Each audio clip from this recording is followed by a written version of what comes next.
Right, it's episode 9 of the Vinyl Collective. As always, myself, Top Sadiq, here with... John, yeah, I'm in the studio today. Yeah, we're back in the studio. Oh my God, Lockdown has back. ended. Yeah, the sound is clearer, fitting for episode 9.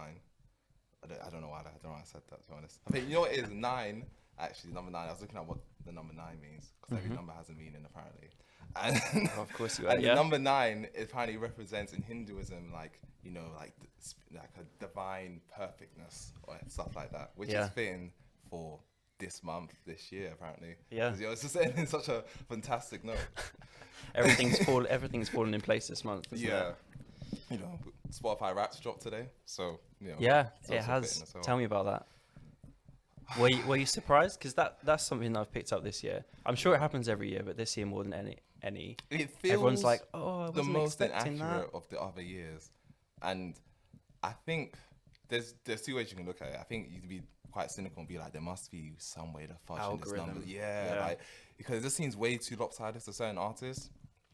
And then you also got the other fact that because our lifestyles have changed so much this year, has it changed our music, like the way we listen to music that much, and we just haven't noticed it. So I don't know which one it is. We talked about that a lot. Yeah. Episode 2. Oh yeah, we did. Check that out. Music and mental health. That was a good fucking episode, wasn't it? Yeah.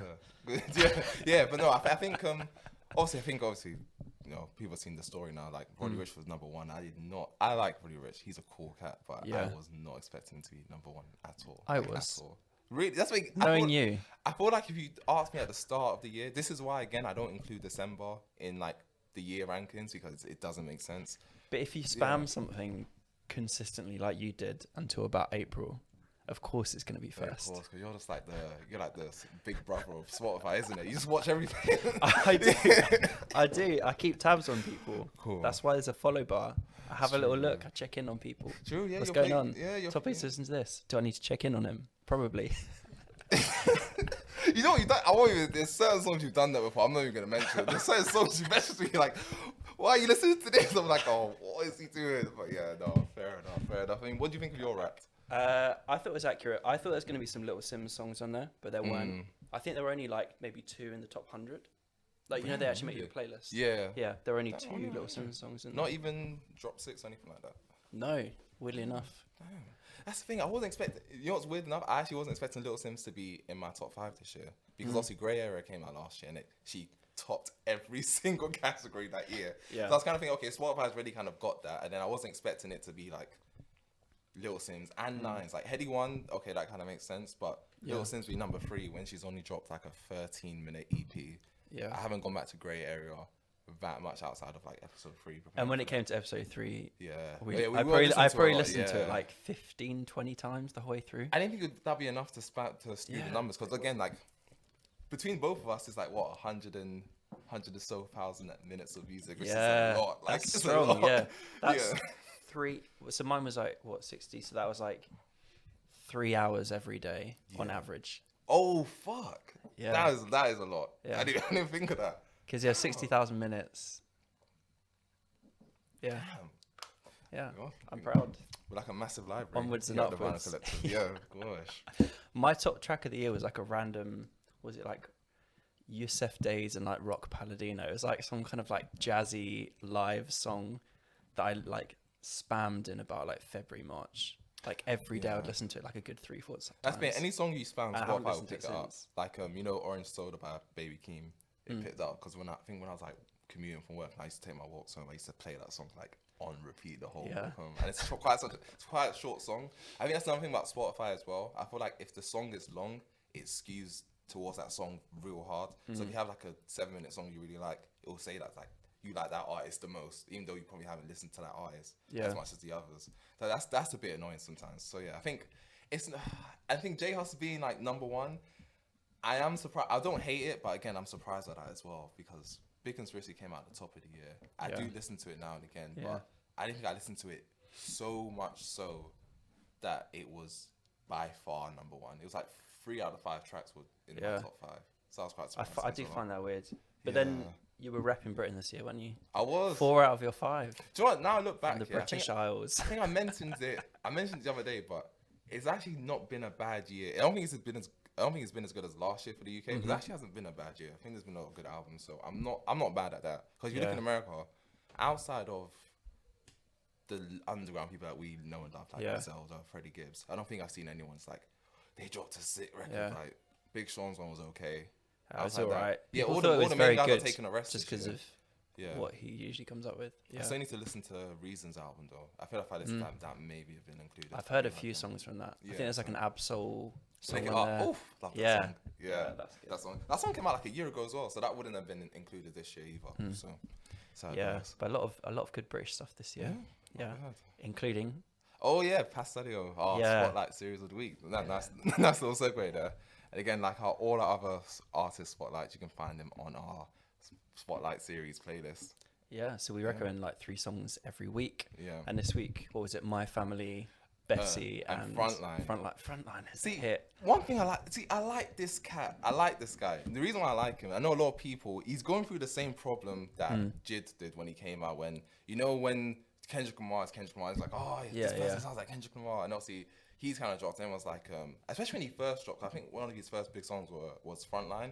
And everyone was saying, he's like a diet Jay Haas. He's like like people were cussing him out. People weren't respecting him. And then I was like, no, like he sounds like him, but he doesn't make music like him, which is quite weird. Like, yeah, they're both Gambian, so of course, like, that makes sense. But if you look at their beat selections, the things they're talking about, it's a lot more, it feels a lot more sparse. Like his music, it feels a lot more experimental. Like, strip back and stuff. Because that beat, I think the first song I heard was Betty, and that was like maybe that was like April. Yeah, I'm sure it'd been out for a little while, but I heard it. I was like, this sounds very different to things I've heard before. Like, his voice is similar, of course, and there are like different like inflections and stuff in his accent, but I thought, the way he actually raps on the music sounded very different. Pretty unique. I think he approaches like.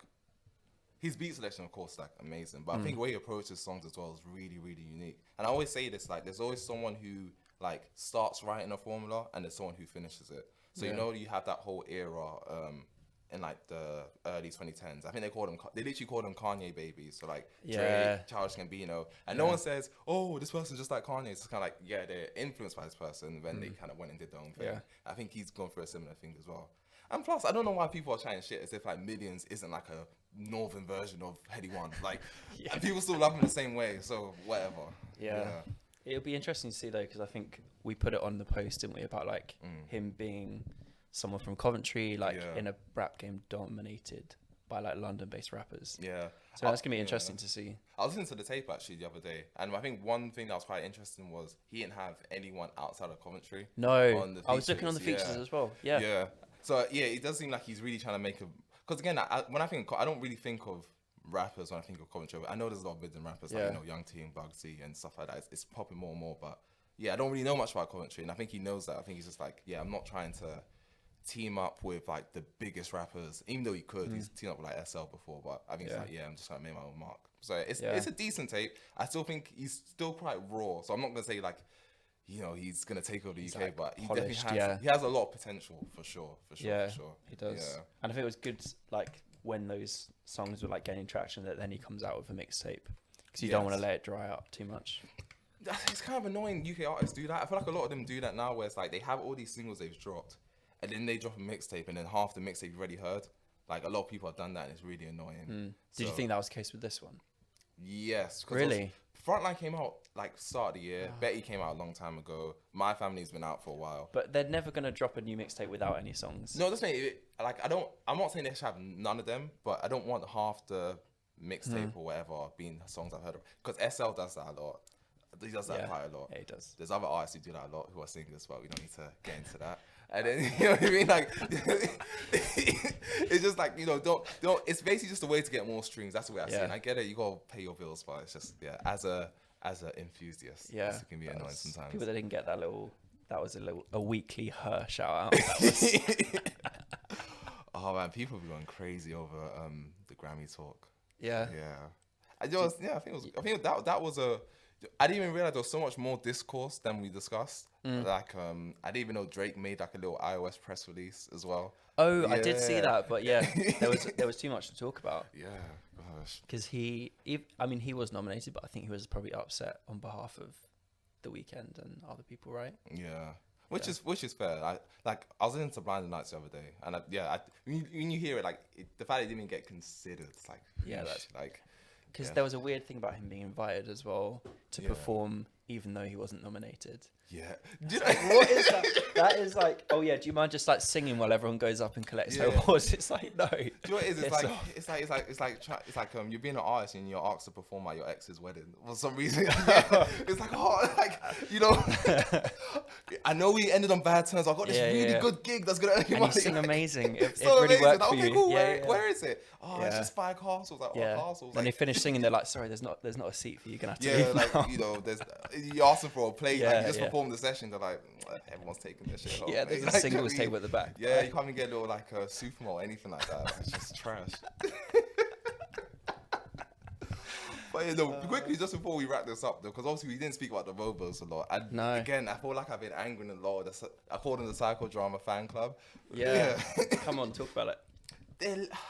They're so interested. You know, I was actually going to do like a whole spiel with them when we came in, but I was like, you know, whatever. Couple minutes, come on. But it's so interesting how people genuinely think like Psychodrama is like the pinnacle of UK music. Like, what's going on? Like, what? No, come on. There's no way you're going to tell me you're sitting in your room. You have all the time in the world to do whatever you want, by the way. All music in the world. And you're sitting there listening to like Leslie.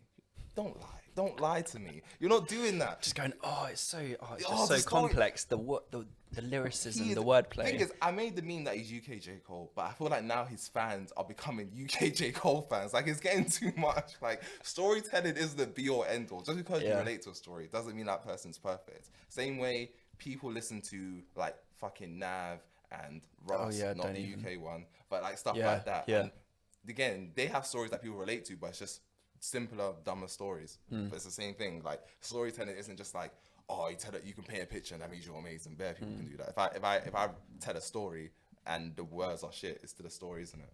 Yeah. So that's the thing. Like, we've never said it was a bad album. We said it was a brilliant album, but why there's people were too quick to jump on it being like, this is like the best album.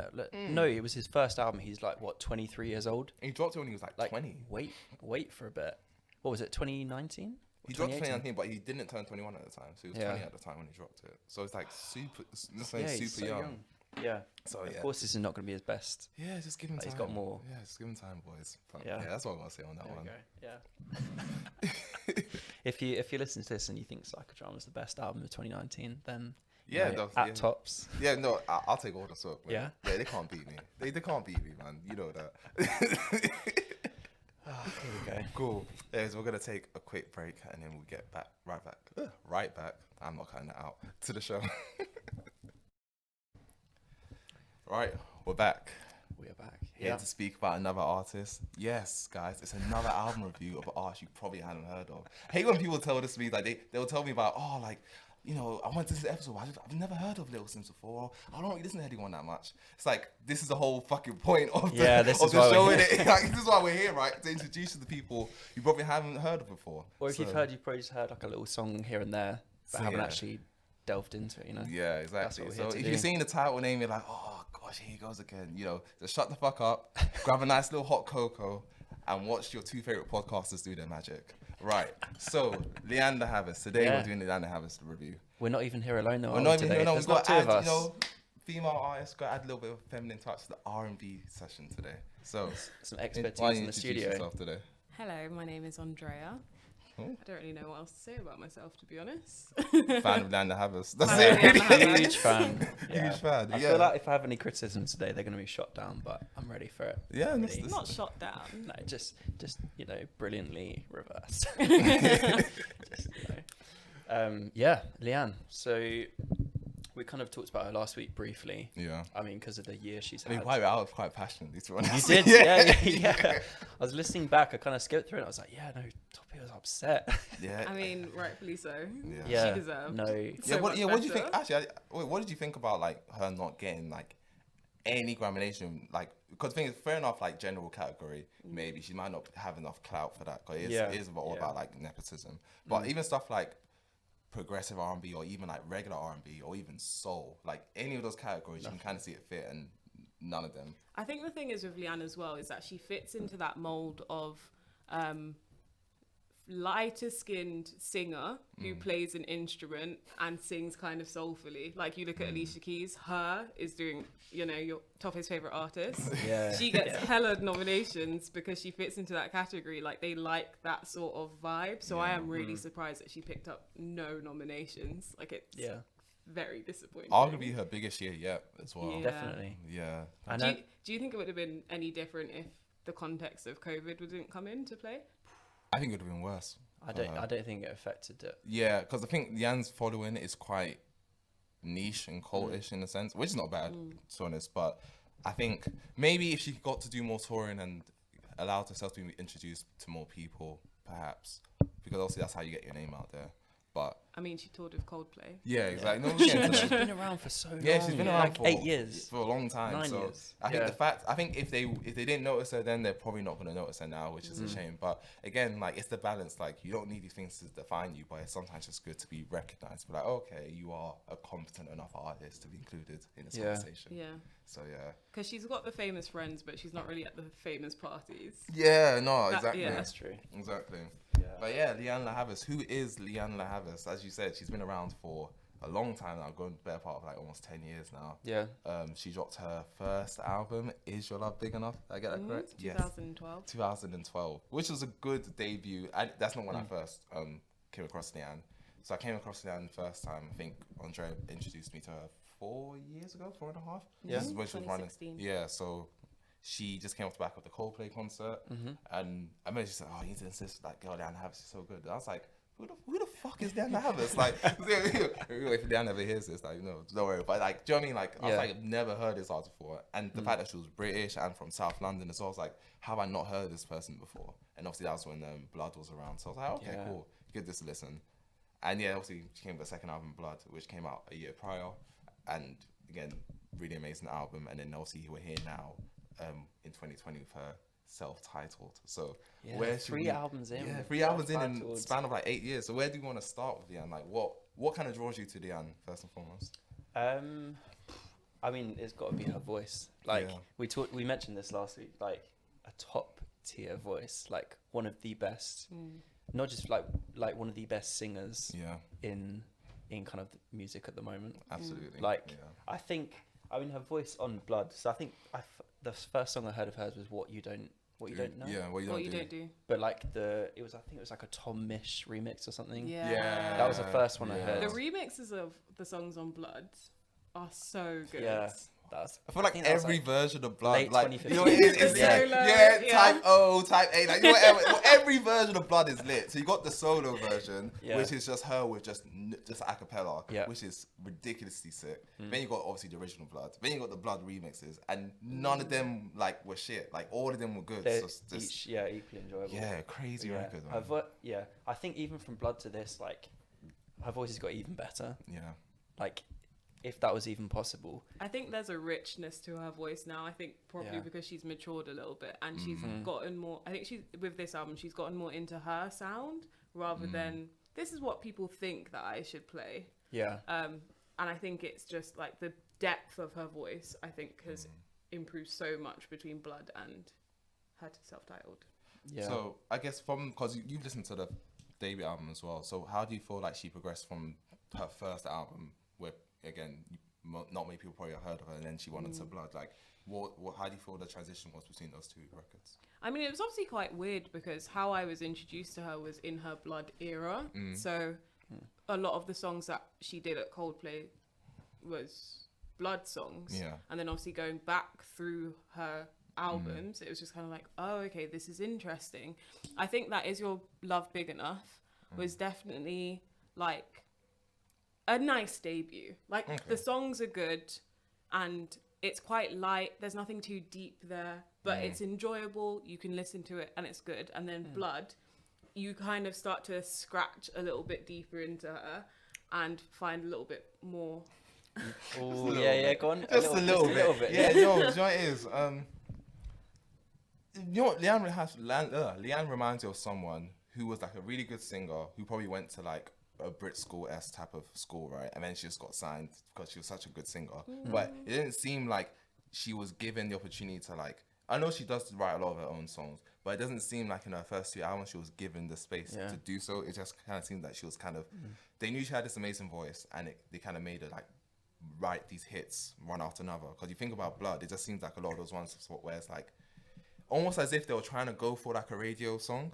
And it's not bad because the songs don't come off bad. The songs are amazing, but it does seem that way. She said this in an interview, I think. Oh, did she really? Okay, cool. She said this with I mean, this guy, we should be paid for this, Anthony Fantano. We've shouted him out a few times. I did listen to some. Their little Twitch interview was so it was really good because she was talking about like she's finding a point where she doesn't have to be told, oh, you need to work with this person that you've never met before and stuff like that. I think that's what she was talking about on Blood. The difference between Blood and this self-titled one was like Fantano even said it, like a lot of the songs sound like they're just singular, they're on their own, like they were written and she was trying to hit radio, like trying to get plays.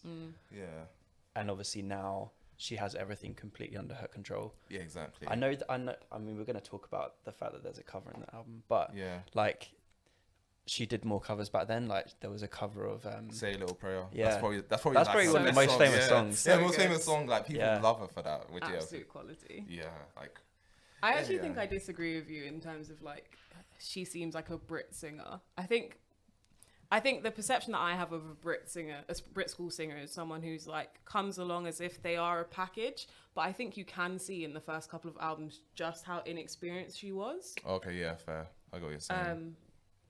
Yeah, so I would definitely say that this album is the mature Lianne, where she's kind of gone through these things a few times now. She's more familiar with her feelings and who she is as a person. I get what you're saying. I didn't mean it in the sense of her content. Yeah, I meant in the sense of how she was appeal. I think the way she was kind of packaged and like advertised. Yeah. Do you know what I mean? And I think that comes back to her saying like she didn't have as much control back then. Yeah. Whereas like 5 years on, she's like taken herself away from everything and then come back and being like, this is what's going to happen, this is what it's going to be called, this is who's going to be on it, this is how it's going to sound.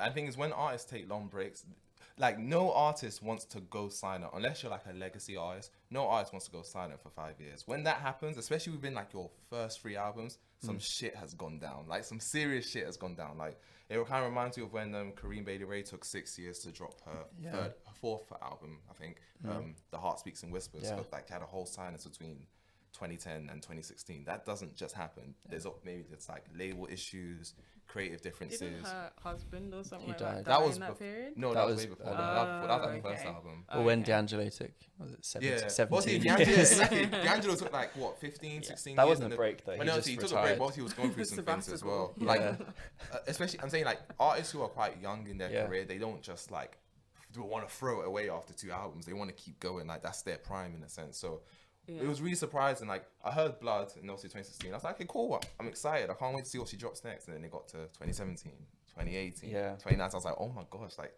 do I give up? I was like, but the thing is, luckily for her, she was still just touring off Blood. So it was like, okay, cool. Maybe she just wants to ride this out for as long as she can. But then there's also that thing where artists kind of get bored of playing the same song for half a decade as well. So it's like, what's going on here? So I think her artistry changed. I think what she wanted for herself and for her music changed, and I think that's why we've gotten the album that we've gotten this year. Like when she titled it Lianne La Havas, I was like, okay, it's gonna be some shit because you don't. Do you know what I mean? Like, you know what I mean? Like the self-titled album number 3. Yeah, that's what I'm saying. It reminds me. I mean, Beyonce did self-titled on album number 5. Yeah, and that's the thing. When you do that, it's always a statement. That's when Beyonce sounds completely changed. Because before it was way more radio. Again, Beyonce is always gonna be an amazing singer. Big hits. It was very pop, but then it was like she started making more, politically charged songs, more, aggressive songs. Like it's not just she's Sasha Fierce when she does that. She doesn't even use that alter ego as much anymore. It's just okay, that's Beyonce now.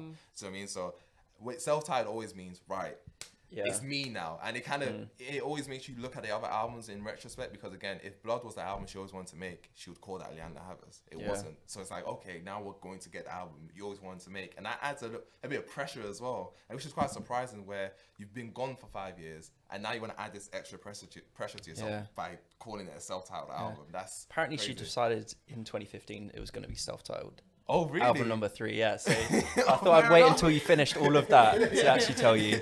This was a decision made 5 years ago. I've got a journey. She's like, I'm not doing this shit no more. Like, I mean, obviously she didn't know back then it was going to be 5 years. Yeah, but it's interesting that she thought that. afterwards. Yeah. Because then that can, I guess that kind of influences where you look at and listen to Blood again, because you're like, damn, she finished this album, put it out, and was like, I need to make a self-titled album now. Yeah, and that's the thing. Like, how fed up must you have been? Just like, I'm really just not getting the steer on it. So, again, like Blood and what's called Is Your Life Big Enough? Definitely albums to check out. But obviously, this session's gonna be more dominated by, the current record, Lianne La Havas. Yeah. I guess. Yeah. First, like, impressions.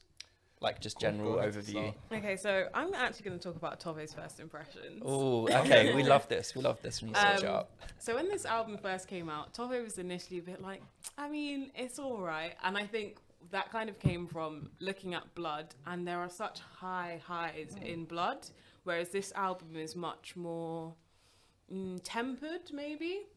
Yeah. And I just remember talking to him. I was like, no, this is a great album. This is like so mature. There's so much depth. You can kind of see what she's been through over the last 5 years. And he was like, okay. Yeah, accurate. Accurate. You know what it is? I'm glad she started with that, to be honest. But this it kind of leads to what I think about this album. So it kind of reminds you of, you watched The Last Dance, right? So you know how when Michael Jordan, in like his first few years, he's more like a slasher. He's that in like 2 days. Yeah, do you know what I mean? Like, he's way more of an aggressive basketball player. And then, especially for his first 3 rings. And then mostly when he came back and got the next 3, he was a lot more of a smarter player. Yeah. Learned to use his teammates more and all of that. He just came, and that's when he was at his best, because he didn't have to be the strongest guy on the court to win. And he just kind of used his skills quite smartly. And I think that's exactly how I see this album, where I think Blood, it was her, being that MJ, trying lots of different styles, using her voice to the peach. I mean, everyone can. It's on full display how sick her voice is. Do you know what I mean?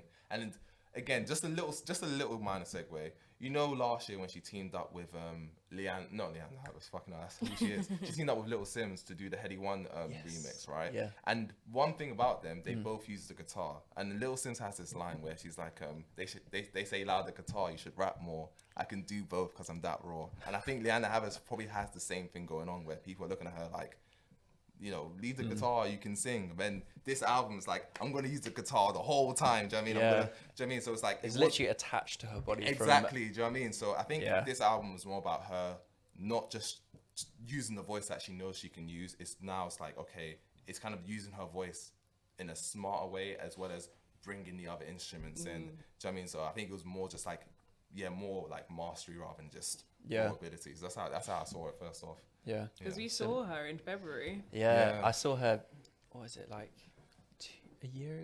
2 years ago? Yeah, I remember you messaged me about that. It's like, I went to, it was like a proper like lo-fi show. And then, it was like there's this woman if called anyone, Lianne La Havas if anyone who came knows in. who, I remember that. If anyone knows who like Oscar Jerome is, I don't even listen to him anymore. Yeah, you went to the Oscar room and you're like, oh yeah, this Lianne La Havas girl came in. I don't know who, I don't know who she is. Yeah, and I was like, oh my god. And I literally, the first thing I did was message you like, I could not believe how good her voice sounded live. Yeah, like, I couldn't believe it when she came on. Just like, honestly, on stage. Speaking of instruments, obviously when we saw her at the Barbican earlier this year, and she was with the BBC Symphony Orchestra, which is an amazing orchestra. So good. And again, I think the way she's using her voice and incorporating all these instruments is very, very, very intentional. And I think it gives, if anything, it gives her more room to make these type of songs, where it's like you can't be on like a melody like a Midnight or What You Don't Do, and her voice is maybe as pulled back as it is on this album. So I think when, similar to what Joe was saying, I had a phone conversation with you. It lasted about an hour when we were talking about this album. It was mainly you talking. I was just listening to you talk about the album. And I think to start with you weren't that keen on it. And I think I was similar.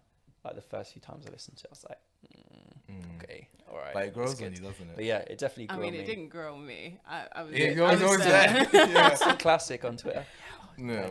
But yeah, I think just the fact that it's so, you know me, I love a narrative. I love a bit of a story. Yeah. And it's like, even at like 50, what is it, like 53 minutes? It's quite a long album to listen to, but like, it remains so cohesive. Very, very cohesive. The narrative, you don't lose it at all. Like every song is like a stage. Yeah.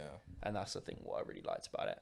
I think one thing I didn't pick up at the start was I was very like curious as to why you put Bittersweet twice on an album you haven't dropped for 5 years. I was like, you wouldn't waste that with putting the same song twice. So then I think it adds to the whole cyclical narrative of the relationship. Do you mean like it kind of, you know, leaving a relationship is bittersweet, and then starting a new relationship can also be bittersweet as well. I thought that was quite interesting. Well, what do you think about that the relationship narrative that kind of underpins the whole record? I think it's really cool. She actually said it was like the arc. She was like, kind of didn't want to say it. Well, she said like the arc of a toxic relationship. I was like, oh, I hate that word. But it was. Yeah. And I think that's something you definitely see, like the stages of like blossoming romance. Like, oh, this is exciting. This is new. And then transitioning to like a bit more objective, it feels like, in a couple of the middle songs where she's like, oh, this is what's going on. Can't really stop it. Things going a bit wrong here. And then she ends at this, I don't want to say the same place, but like, because she's obviously grown and learned things. But she ends back again at like, this is over again. Just me.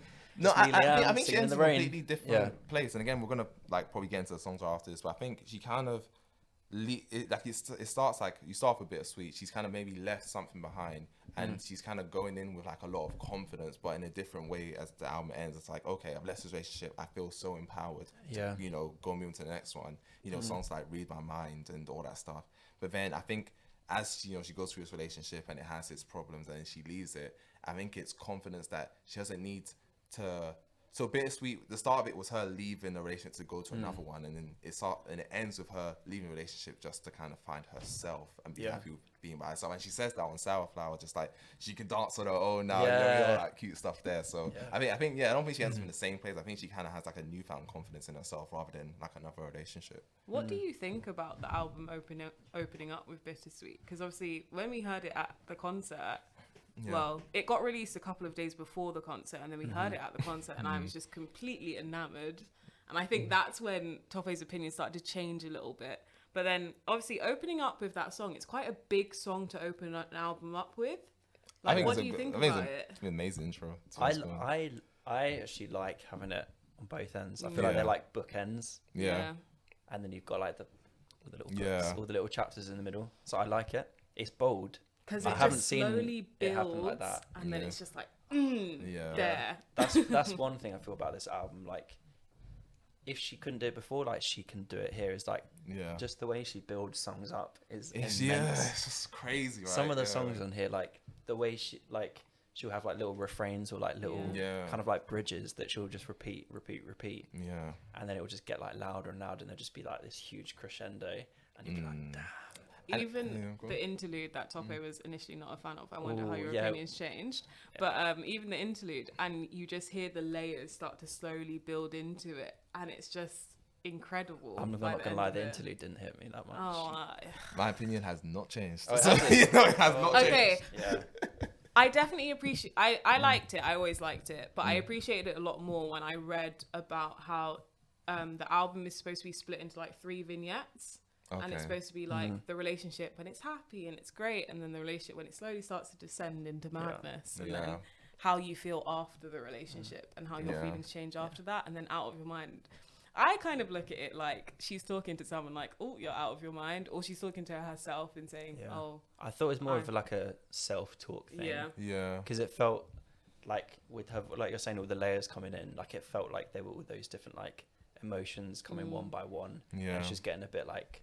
Yeah, kind of seems like she doesn't. It's felt like a sense of confusion of anything else. Like, what's going on? Like, I'm not losing my mind, but it's like, I don't even feel like I'm in control of what's going on right now. Yeah, I think sometimes it can be that thing where you know something is wrong or it's getting worse, and then those little thoughts, those little like voices that you had in your head slowly start to get louder and louder, and then you can't ignore it anymore. Yeah.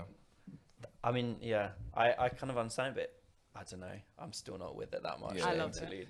But I mean, so it starts with Bittersweet again. Like you said, like I think it's a great way to start the album. I'm born again. Yeah, it feels like a mission statement, if anything. Like, again. Yeah. And it goes straight into Read My Mind. And I was very surprised to see this type of song from Lianne La Havas, because, again, it's not something we've seen from her before. No. I mean, she's had like tongue-in-cheek songs like Age from like her first album and stuff like that, but with Blood, it wasn't really her getting person. Sexual. Yeah, or sexual. That's me. I never saw Lianne La Havas as someone who was quite overtly sexual. So when she dropped the song, I was like, am I hearing the song correctly? Like, do you know what I mean? You have to, I have to play it again. I was like, could make a baby to that Lianne. Like, what's going on? Like, what? Like, obviously, I thought I misheard the song, but I think it was a bold risk for her to do, and I think it paid off quite well. What do you think? Yeah. Oh, I agree. I think it was nice to see that side of her, like, and not that it was like. I guess the overall theme of it is like there's a bit of like innocence there, and like, oh, this is all new and exciting,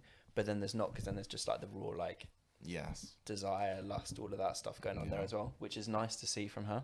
Yeah. I thought there's some cool lines in there, like where is she like, yeah, sweet joy when a boy meets a girl, natural chemistry, like it's all just like she's just like just I thought it playing was with quite raw intensity. flirty. Yeah, it's like playful, really playful, like meeting someone at a festival vibes kind of thing. That's what I get from it. It's like you meet someone at a festival, it's just like raw attraction. You know, he's at the front of the stage, at the back. You can just see each other through like the crowd heads and stuff. But like you never that. talk to each other. Yeah, and then you leave, and you're like, but then that you was a leave, moment. and you see him, and he's like, I just got to do it, and then like it just seems like it's just so intense and just raw and primitive. Yeah. Like it just again, not something I would expect from Lianne La Havas, but I think it really paid off well. Yeah.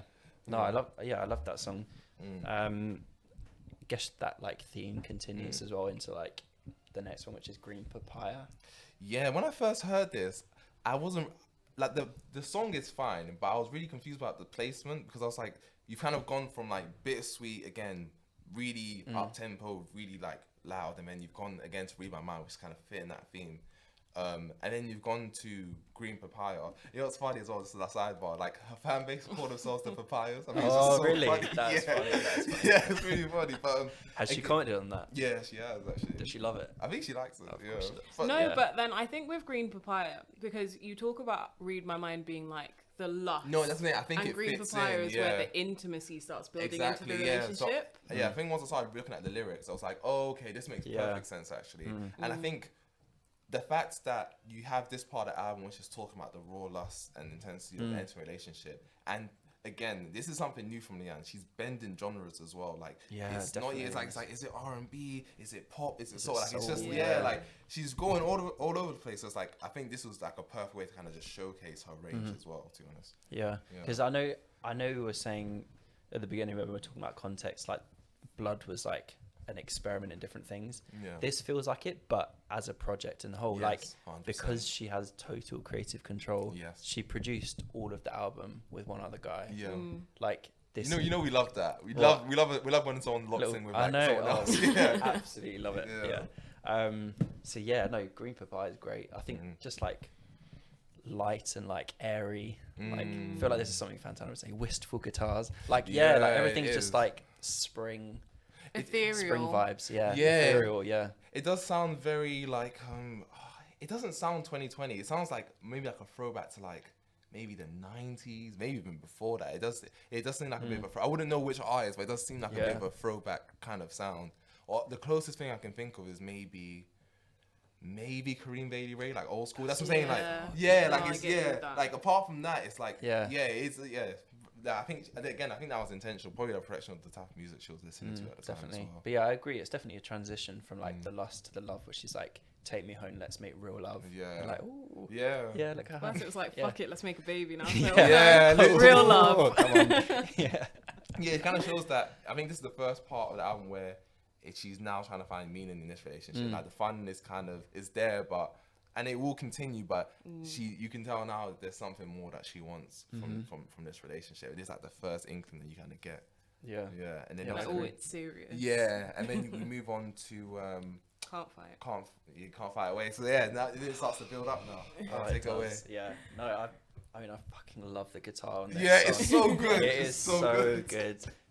I think just like first of all, it's really up tempo, but like it's kind of, as you said, she's genre blending. It's kind of like, I don't even know, like indie rock. Like it's kind of that kind of like pop rock. Like style. literally, it's like not in a bad way. I feel like this is probably and again, it was one of the singles, so it makes sense. This is probably the closest thing to a radio single, because it's like an indie rock, popish, soul. Like again, it's like it's just a bunch of different genres kind of nicely woven into. I think I initially disagreed with you on that, but I think thinking about it more, yeah, I definitely would agree with that. I think it's definitely something that you would hear like on the radio in your car as you're driving in like July, August. It's got the like normal structure of like a hit through the what? The Kent Woods or something like that. It does seem like sun's out. I'm driving around. On the radio, no cares in the world. Do you know what I mean? Literally. I think I know talked a bit about production, but obviously on this all acoustic, like so her and the band. Yeah. I think one of the first, I can't remember which song it was. I think it was one of the later songs where it was Weird Fishes, which we'll talk about. That was the first song where they like tried it in the studio together, I think, and she was like, right, like every song has to be me and the band, and like they went through so many takes, but like everything was like acoustic, like her and the band, which I love, because she could obviously like have creative control and like direct everyone how she wanted them to play. And I think Can't Fight It's sick. Like she's collabed with Tom Misch before, but like this song feels a little bit Tom like Misch has one of the remixes. I think is it one? I think it was what you don't do. I think it was what you mentioned, isn't it? Yeah, that was a Tom Misch remix. But like the kind of like twangy guitar. It kind of has that feel. You know what it is? I feel like, again, the melody behind like the vocals is so nice and inviting that you kind of miss. And I think, again, this is kind of the point. You're kind of missing the point of the song because you don't see it as a small cry for help. Like I can't, like she can't fight it away. Like you miss that. I think we spoke about this again on like when we talked about Selfish on the Little Sins, where the beat kind of tricks you into thinking it's not what it is. And I think again the same thing's happening here. Because she's starting to see the warnings, signs, and you're starting to see it's starting to kind of filter into her lyrics a little bit. And then it just grows and grows. No, I love it. I think the structure as well is really cool. Like as you're saying, you're kind of thrown off balance by the instrumentals, but like each verse kind of sounds like a new attempt. She's like trying to run away from it. She's like, I can't. And then like the chorus hits again. She's like, damn it. I'll fight this love. Oh, here we go. Here we go again. So I really love the structure of it. It's kind of cool. I think just thinking about the song as well, like Lianne's voice we've always spoken about is just incredible, but I think this song, it just sounds like honey. Like it just sounds so sweet and so like comforting. Sounds so young and innocent. Because she's like, what is it? But something about you feels like home. And it's just like, So she's like, I want to fight it, but also it feels right. It feels comfortable. So completely dickmatized this point. I feel bad now. She's even listening. Like that's pretty raw. But she knows what I mean, man. But I mean, obviously, this all comes to a head when we reach the next song, Paper Thin. So I think, do you, first of all, is this your favourite kind of song in the album? Because I've heard some people say like, oh no, Paper Thin, that's the song for me. Like Paper Thin's the best song in the album. I think it's probably the best, for me I think because she did it at the concert. So I think coming out of the concert, I definitely think I said it was either Courage or Paper Thin that I said was my favourite new song that she had performed. But I think there's a vulnerability with Paper Thin that I just relate to quite a lot. Like Paper Thin, God only knows the pain you're in. But the future's bright, you've got God on your side. And it's just like, it's the center point of the album. It feels like this is like the moment of realization where like she's kind of getting she doesn't name names, but it feels like, we keep relating it back to Little Sims. If you listen, we love you. But like it feels like the Sherbet Sunset of it. Of this album. 100%. Because she's like, it's just kind of a real like, right, this is wrong. Like, you know, what is it? You're not the only one that's suffering. Like she's actually like calling out the behavior that's toxic and realizes, like I need to draw a line, which is kind of what the interlude does. I mean, it's just again, it's like a bit of a throwback. Again, they're not a similar art. It kind of reminds you of like Scissors Control, where like the honesty is just on 10 and it's just like raw, like you're really just pouring out your emotions here. And again, this is something that's kind of, I think this is where like the album just kind of continues on this trajectory. So I think after Paper we get the interlude, and then we get the Radiohead. So actually, before that, I feel we definitely have to cover this before we get out of here. What did you? Because again, it's an album you've always wanted to make, pretty much, and then you put in a Radiohead cover. I can't agree with that. I can't. I just don't like the concept of, like, if you're calling this like your magnum opus, like this is your your self-titled album, you're having creative control over everything. You're writing, producing, arranging the instruments, everything. And then you're like, oh yeah, like it's just a really good song. It expresses how I feel. But she literally said it, but like in a better way than I could do. I think that's fair though. I don't. No, Were you familiar with the song before? Yeah. See, I wasn't, so I don't care. Yeah. That doesn't matter to me. No, I get what you mean though, because again, why would you waste like studio time on like you waste like maybe like 10% of your album on a song that you've never written? I get that, but if a song kind of fits so perfectly what you're trying to portray, and I think it does for this one, because again, I don't think you depart from the soundscape or the concept from the album by putting this cover in. So because she did like she slowed it down to half pace. Exactly. Like, so I actually think her putting it in here was actually. I get what you mean. At first, I was like, I don't know, but I think it's actually perfect that she put this in, because the fact that she's found a song that relates to her so much, and so we spoke about this in episode 2, where music relates to you so powerfully. It feels like the music's learning about you, kind of thing. Yeah. And I think this is probably the moment that we get here. I also didn't know that she had been performing this for years. Yeah. And just was like, okay, like might as well record it.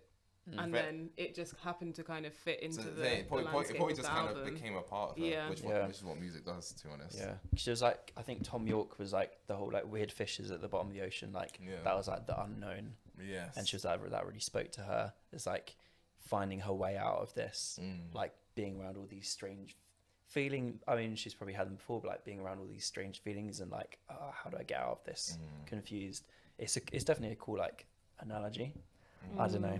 Yeah, I think I wouldn't have put the cover in, to be honest. But I get it. I mean, but again, I feel like the rest of the album, literally the rest of the album makes up for it. So it's like, do you know what I mean? Like, if you have one little thing, that's fine. Yeah. But and also the way that it, again, like, what's the word? The way it builds up, the way she does in all of the songs is just it's amazing. Again. Yeah. I remember when Fantano said it was like it was quite like surreal listening to it. And I was like, what's he on about? And I went and listened to it again. It's like there's so much going on in that song. It is like, wow, it really it's a full-on experience. Like you can't even pause the song when you listen to it because you want to get to that final bit. Yeah. But I can understand why, if you were already familiar with the song before you listen to Lianne, it might take you out of the experience a little bit. Yeah.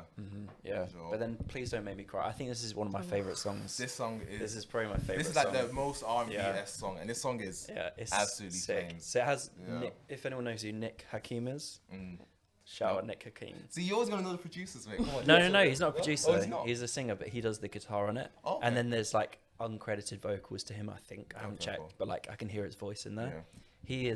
He's an immense for people. Shout out. I think his song called Farmers Please is like, it has this kind of feel, which is why I knew when I looked up and saw him on the guitar, like the song made sense that he was on it. He kind of shapes it a bit, I think. But yeah, what do you guys think about it? Like, I have like literally, there's not much to say, but it's just amazing. It's just sumptuous. Start to finish. Yeah, it's just amazing. Like I show you my pretty scars. They make us work. That line, the way she said it as well, was just like